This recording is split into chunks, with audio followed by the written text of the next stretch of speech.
সংসার সংসার এই সংসার সংসার করে যে কত মায়েরা বাবার বাড়ি যাওয়া ভুলে যায় সেটা একমাত্র মায়েরাই জানে।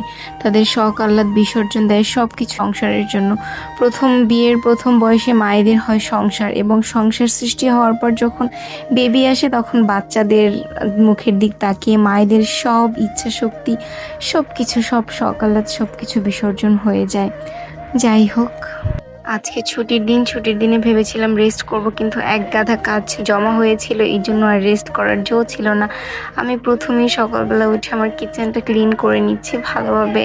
কিছু কিছু জিনিসপত্রগুলো অনেক দিন আগে ধোয়া ছিল সেগুলো আবার ধুয়ে নিচ্ছি, কারণ অনেক দিন হয়ে গেলে ওপেন কিচেন তো, মানে বাতাসে ধুলা টুলা এসে একদম ধুলো পড়ে যায়। এই জন্য আমি কিচেনটা খুব সুন্দরভাবে একদম ক্লিন করে নিচ্ছি। সব কিছু ক্লিন আপ করবো আজকে, বাসাটা একদম ক্লিন করে ফেলবো ভাবতেছি। কারণ আমার বোনটা অসুস্থ, তারপর চারদিকে যে অসুস্থতা নামছে, একটু কোথাও ময়লা জমতে দেওয়া যাবে না। যদিও ডেইলি ক্লিন করা হয় টুকিটাকি, বাট ডিপ ক্লিনিং তো হয় না আসলে। এই জন্য আমাদের উইকলি প্রয়োজন একটু ভালোভাবে ডিপ ক্লিন করা। তো আজকে যেহেতু ডে অফ, তাই ভাবলাম যাক, রেস্টটা নেওয়ার প্রয়োজন নেই, বাসাটা একটু পরিপাটি করে।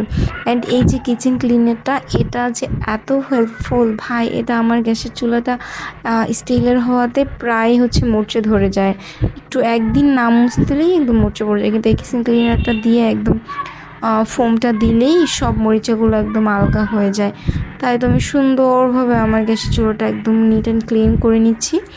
কাজ করলেই হবে, বোন অসুস্থ, ওর খুব জ্বর আসছে, খাওয়া দাওয়া তো করতে হবে, রান্না বাড়া তো করতে হবে।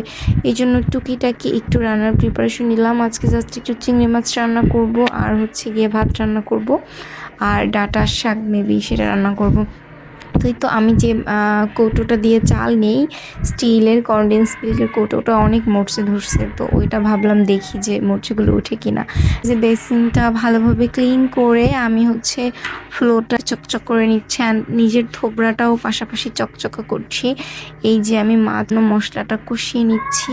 সব কাজ শেষ, আমি স্নান করে আসলাম। এখন গিয়ে স্নান টান শেষ করে আমি একটু রেডি হয়ে নিচ্ছি। রেডি বলতে ওই সানস্ক্রিন অ্যান্ড একটু সিঁদুর পরে নেব, এইটাই। অলমোস্ট সব কাজ কমপ্লিট, কিন্তু জামা কাপড়গুলো ধুয়ে ছাদে মেলতে দেওয়া হয়নি। তো ফাইনালি চলে গেলাম ছাদে। ছাদে এত রোদ, যদি 2 কেজি সানস্ক্রিন দিতাম তাহলে মনে হয় যে ঠিকভাবে সান প্রোটেকশনটা দিত। আর রোদের যে এত তাপ, ও মাই গড, সেটা তো একদম চিন্তাও করা যায় না, এত তাপ এত তাপ। তো আজকে অনেক লেট হয়ে গেছে, সকালবেলা ঠাকুর পুজোও দিতে পারি নাই। সব কাজই হয়, শুধু এই একটা কাজই দেরি করি।